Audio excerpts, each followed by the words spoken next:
નમસ્કાર ખેડૂત મિત્ર, મારું નામ જગદીશ નારીગરા, સિવોનિક્સ પરિવારમાંથી આવું છું.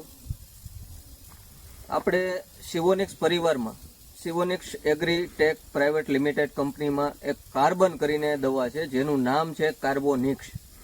એ કાર્બોનિક્સનું રિઝલ્ટ શું છે શું નહીં એ આપણે આજે વિગતવાર જાણીશું. તો આપણે સૌપ્રથમ ખેડૂતનો પરિચય લેશું. તમારું નામ કહેશો? મારું નામ કાનાણી રાજેશભાઈ. કાનાણી રાજેશભાઈ. તમારું ગામ? ડેરી પીપળિયા. તાલુકો? બગસરા. જિલ્લો? અમરેલી. તાલુકો બગસરા, જિલ્લો અમરેલી, ડેરી પીપળિયા ગામ.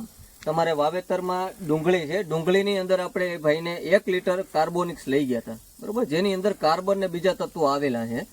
તો ડુંગળીમાં તમે કાર્બન પાયું, એનું રિઝલ્ટ તમને કેમ લાગ્યું? સારું લાગ્યું, બરોબર છે. હવે રિઝલ્ટ શું છે એ તમને હું બતાવું છું. જો આની અંદર આપણે કાર્બોનિક્સ પાયેલું છે.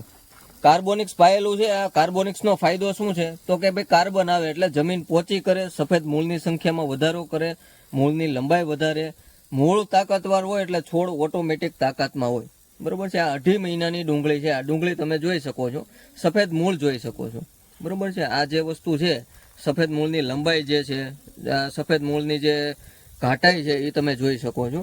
બીજી આ ડુંગળી છે, આની અંદર કાર્બોનિક્સ પાયું નથી, તો સફેદ મૂળ પણ ટૂંકા છે અને ઘેરાવો ઓછો છે, બરોબર છે.